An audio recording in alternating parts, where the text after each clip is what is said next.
All right, we are going to get started.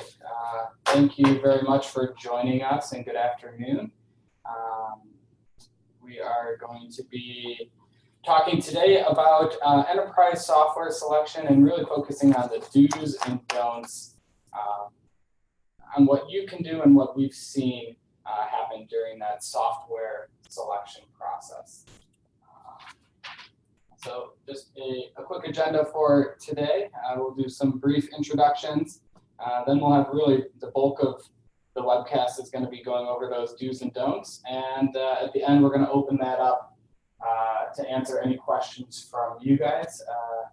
And just because we have that designated time at the end, please don't hesitate to go ahead and type in a question during the presentation. We're happy to try to address those where it's appropriate. So let's start out with just telling you a little bit about who we are. Liberty Technology Advisors is a strategic management consulting company. We've been around since 1995, and really our focus is on improving our clients' business performance systems and their processes. So we want to help you do business better. We're filled with experienced consultants who really take pride in what they do and really have lots of experience in all aspects of these projects and really have touched projects along the whole timeline from beginning to end. Just a little bit more specifics. We really cover everything from cloud strategy, program and project management, IT strategy and roadmaps, all the way through what you guys are here for today with enterprise software selection, as well as the implementation and managing that project. If your project gets off the rails, we offer project rescue, interim CIO services, some organizational change management. We have lots of tools and can help you guys make sure that your businesses are really performing at their peak optimization. And with that, today we're going to be joined by the Liberty Technology Advisors President and Founder, Joel Schneider. Here is a quick look at Joel's background and experience. But as you can see, Joel has over 25 years of experience in the industry. He's been a count of really countless system selection projects. He's implemented systems across many different software platforms, and we're glad that he could join us. And without further ado, we want to go ahead and welcome Joel. So Joel, welcome. Thank you, Brad. Thank you for the introduction. All right, so we'll start off today talking about the enterprise software selection with the do's. So the first one we have on here is do review your current functionality of the system that you have. Joel, do you have some you want to talk more about that point? So, well, thanks everyone for joining us today, and I hope everyone is having a great summer. So the first point that's up there on enterprise software selection do's is the obvious number one, and that's functionality. Not just review your current functionality of the system, but document what it doesn't do and what you want it to do. And the key here is if you have an older version of the software and you're considering upgrading, or have you modified or customized the software, you want to document all those things that you've made that system do that makes you a little bit different. It's really important that you document the functionality of what the system does today and what you want it to do in the future, and all the things you wished it was able to do. Because when you look for new software, you have to make sure it actually does what you need it to do. This is the most important thing when you look at enterprise software. Not just review the functionality, but I can't stress enough to document, document, document.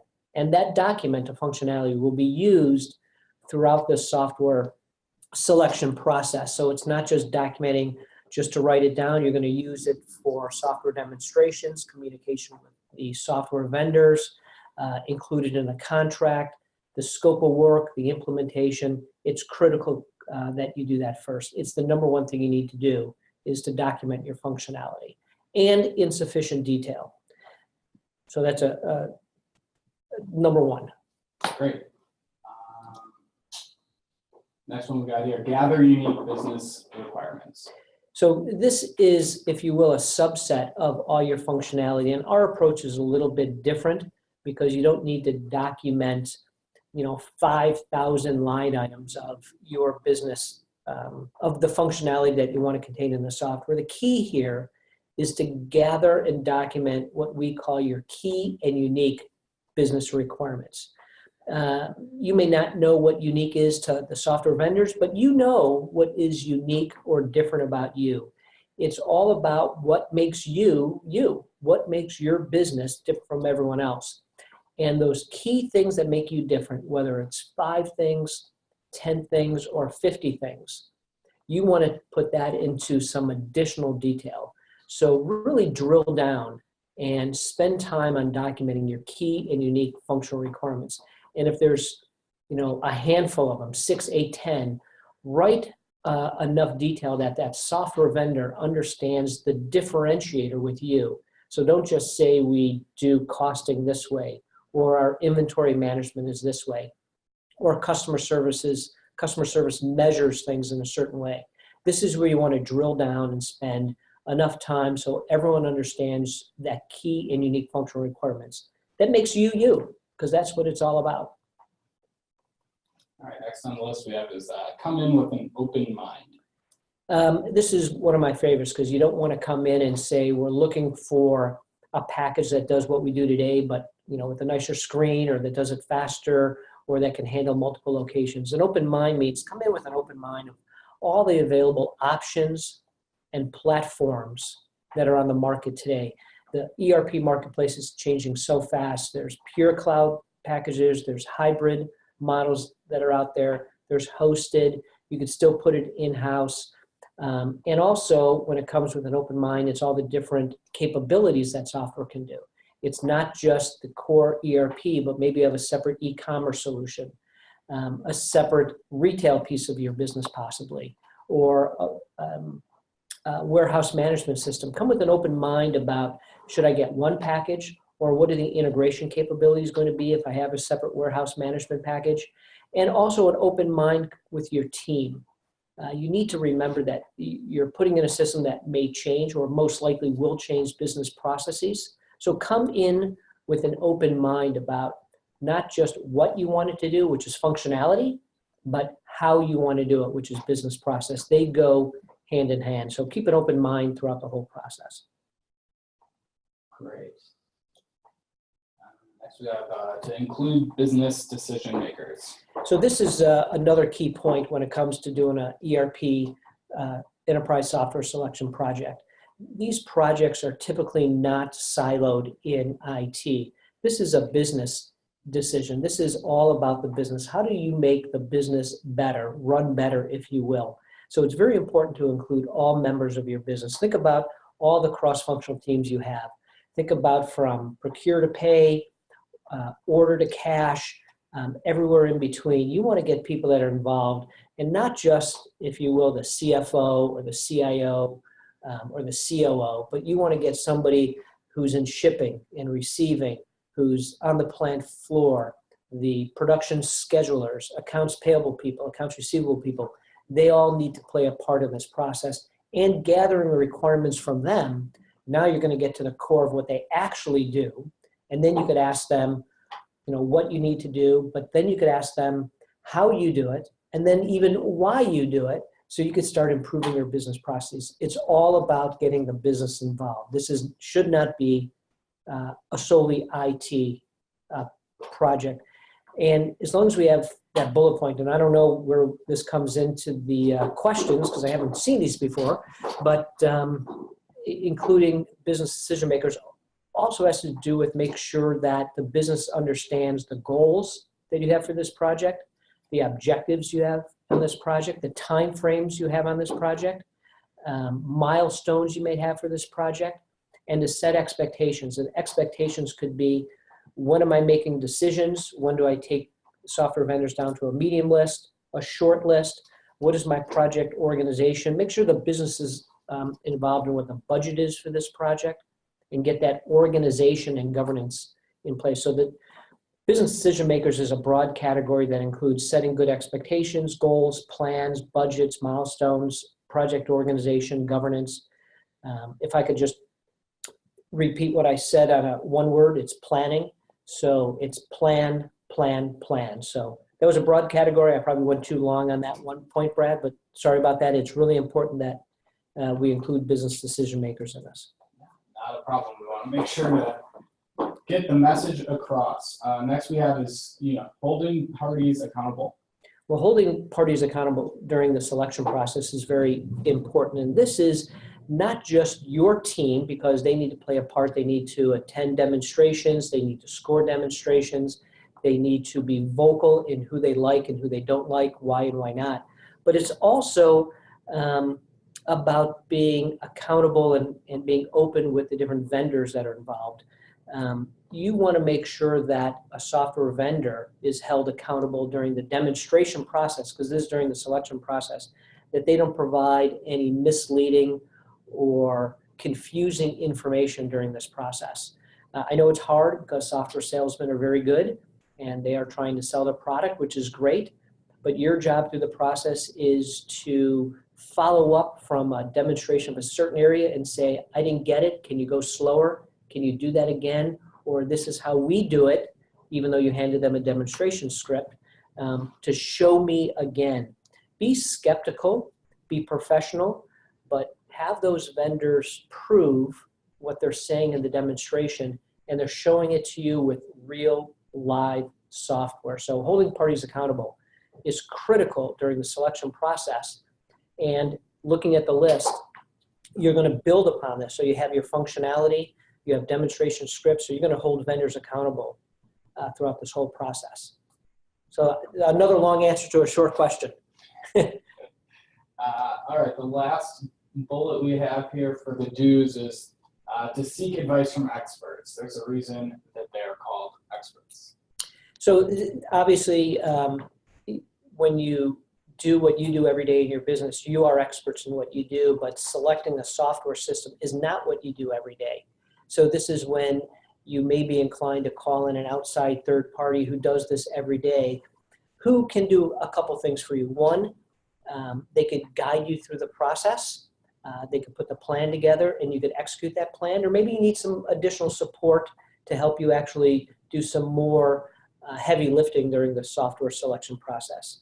Once again, we're a big advocate for using experts on an area that you may not know or do or don't have the time to achieve in a time frame. But it's all about what the software can do versus what it might be able to do versus what a software salesperson might say it can do, and whether you're buying a product or a platform. So that's where advice can come in from an expert, because are you buying a platform or are you buying a product, and what it is your company's direction in that. All very good things to take into consideration. And just to sum up all this, when it comes to the do's, document, always document, because you want to have this documentation available for the software vendor during the pre-sales process, the demonstration process, for contract negotiations, and it'll also help you with the scope of work when you start doing the implementation, whoever you go with. And the other thing when you hold parties accountable and seek advice is the software solution provider that you select, they're going to be your long-term partner in this. So what better way than to be open and upfront with them as you go through the process, and an expert can help you on how to navigate those waters. Great, thank you. Now we are going to transition from the do's over onto the don'ts. So some things that we really want to try not to be doing during the enterprise software selection. And the first one we have on that list is to only talk with your current software provider. Or step in gum on the street. Or step in gum on the street on the way there. So only talk to your current software provider. In today's world, most companies have some type of ERP product that they've had for, whether it's 3 years, 5 years, 10 years, or even 20 years. You want to reach out to the world to see what's out there. So don't just talk to your current software provider. Although they are, and most likely very helpful with your current situation in your current system, obviously they may not be in a big hurry to see you move to another platform, or if you will, jump ship. The good news is your current software provider wants you to stay with them. They may want you to upgrade or get a new product that's part of their product family now, and they're going to be quite competitive to help you stay in their family or to even upgrade that package. So don't just talk to your current software provider, but they are your incumbent. They probably have been a good long-term partner for a number of years. So you want to get them involved in this process. And like we said on the do's, be open with them. Let them know what you're doing. It's a wide open field. Great. We have, don't underestimate time and effort required for the project. Oh, this is one of the big ones right here. This is not a 2-week project where you call a couple software vendors in and you say, give me a demo and make a decision. This is a process. It is a true project that needs a good project plan. You need a team. You need a scope for this, and everyone on the team needs to understand their roles and responsibilities.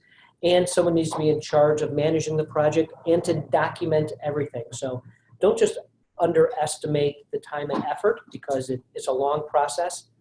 Demos take a long time. You may want to re-demo and drill into some specific functional areas that you were not comfortable with in the first demonstration. And communication.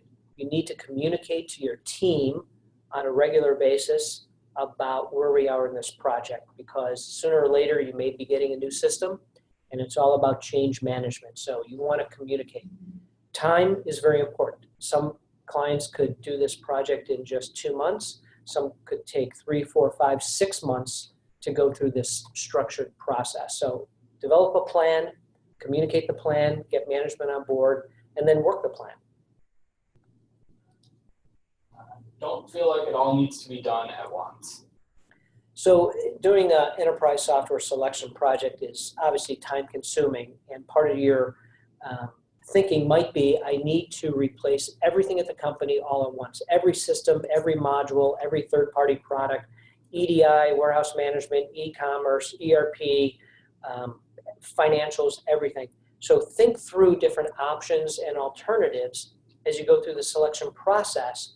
It might open up the world to you about different ways to successfully select a new ERP solution. Every company is different. There is no one way to do it. So consider taking a step back and all the different ways to achieve success for your company. Next one here is don't forget about business performance improvements. So obviously that's a top of the mind thing. These are the don'ts. Don't forget about business performance improvements.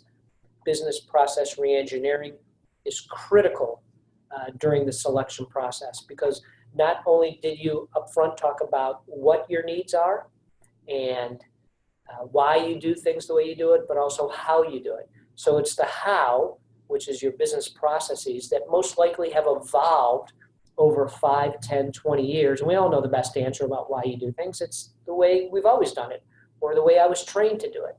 So this is the opportunity not to forget about business process improvements or business process reengineering, and can document that. And when you talk about the selection process, have those software vendors show you how their business processes work with the system, because that is what you're getting, is improved business processes to truly improve your business performance. That's really key. I'm glad you brought that one up. Don't keep organizational change management out of the project scope. So this is much like business performance improvement, organizational change management, which I want to add a word to that, is communications. So change management communications. Don't keep those out of the project scope at all. The selection process and the implementation process will be all about change management. So you want to get that team that we talked about in the very beginning involved, understand that change is coming, but it's going to be good, and it's going to be good for the team. So change management is critical. The other part of change management is communications. You can't communicate enough. Communicate often, on a regular basis. Be very open with where you are in the selection process, different potential solution providers you're looking at, and some of the needs that it's going to address to make your business run better. So change management and communicate, and then communicate, and then communicate. All right. And don't veer off track. Your company needs to stay on track. What do they need to do? Right, so don't veer off track. So one of the things you want to do is manage scope. So scope is all about making sure you're achieving the goals and objectives you look forward. If something happens midstream, which is possible, you can adjust scope. For example, midstream of a selection project, if you buy another company, you may want to take a look at that other company that you acquired and see how that fits into the overall plans you put together for this ERP journey you're coming on board. But try to stay on track. And the other part of staying on track is stay focused. Stay focused to your functional needs and what you're trying to accomplish. Don't get distracted by bells and whistles or really cool things that the vendor shows you. You want to make sure it meets your specific needs. Although the cool things are great, the bells and whistles are great, stick to your plan. So I think that's what was meant up there. Don't veer off track. Stick to your plan, stick to your functional requirements. Make sure that it meets your expectations, your goals, and objectives. The cool stuff is good, but that's just icing on the cake. Great, thank you. We've got about 5-10 minutes that we can open it up to questions from the audience. It does look like we had a couple that came in during your talk. So you did say, let's see, you said keep an open mind. Some of the executives who are key business decision makers want to use a certain system. I feel like it's going to silo us off. How do I communicate this to them? So the idea of silos is quite interesting. So some companies do have silos, which are more like departments about how they do things that, in their own silo, in their own world, contained within their own four walls, if you will. If you take a step back and remember what we talked about a few minutes ago about business process improvement or business performance improvement, business process reengineering, a key tenet of that is cross-departmental. So if your department wants to be siloed, they're not going to take advantage of the opportunity when it comes to improving your business performance, which is a business process by definition, spans departments. So you want to get away from the whole siloed concept. But once again, if you have your team in place, you have your governance in place, and it's run by business, then I don't think it should be a problem. But once again, you communicate, you open it up, you have a good conversation about it, and to make sure people appreciate the fact that business processes, which is what an ERP system automates, are cross-functional or spans departments. Next question we have here. Would you ever recommend implementing an open source ERP system? So you never want to say never, but open source is for companies that may have the resources to make that software do what you want it to do and lend it back to the community. So you never want to say never, but software out there is so good that you should be able to find a product that meets your needs. If in fact you have something so unique and you want to, if you will, customize it or add to it from open source, there's an opportunity and there's a great ecosystem out there for open source ERP solutions. We have clients running open source ERP solutions. Once again, there is no one answer for anybody, and that's why there's open source out there. It's something to look at if in fact that's something your company wants to take on the endeavor of that. So another one here, how do we go about staying on time without sacrificing our end project? We have a accelerated timeline and we need an updated e-commerce system yesterday. I'm not sure I understood the core of that question, but I think is how do we stay on track when needs are coming up fast? So for example, if you have an e-commerce solution that needs to be up and running, very quickly, how do you do that in conjunction with the ERP initiative you're doing? We run across this all the time. There's multiple competing initiatives that are out there on a regular basis. So once again, you say, if I need to get an e-commerce system up and running and you want to do that project, and let's just say that has a live date of September 1st, a month and a half away. Well, you could run that project in parallel if you have the resources, or just say, we're going to have a different team do that, but make sure that team is in communication and you have a representative or a liaison from e-commerce to the ERP team, so you don't do it in a silo or a vacuum. To back it up from the previous question, there's always competing projects out there. You need to prioritize. Once again, it goes into the overall plan of what you want to get done. And if I could just add one more thing, now that you have that e-commerce solution, you want to bake that into your ERP project to make sure it has that integration, whatever that third party might be. You mentioned there are multiple steps in the selection process and to consider using experts as needed. Do we need to use you for the entire selection, or can we just use you as needed, say for contract negotiations? So obviously every client is different, and some clients have more resources than other. We have clients that have just called us up after a preliminary selection, and we do contract negotiation with them. Sometimes we take them through selection and all the way through contracts. So every client is different. No, you do not have to use an outside expert for everything. Obviously, we would love to be part of your project throughout the whole process, but some clients use us. When you want to use an outside expert, let's just say contract negotiations, I would suggest that you keep that consulting firm in the loop and maybe just have every week a 30-minute status call just to make sure what's going on, and they can provide some guidance and advice. Keep the costs very low. Obviously, a 30-minute phone call is next to nothing, and you might get some good advice. I know you would from us to keep you on track. Don't go off the rails. And it's a good building point for contract negotiations because we can build in some suggestions as you go through the selection process so you really have a successful contract negotiation. Perfect. All right.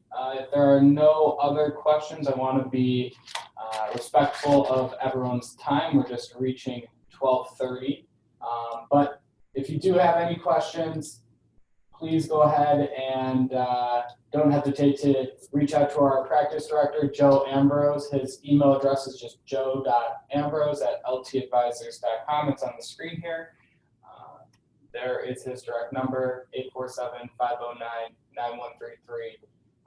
Again, we are happy to talk to you about software selection, do's and don'ts. If you want to talk specifically about what is happening with your system or a system that you are hoping to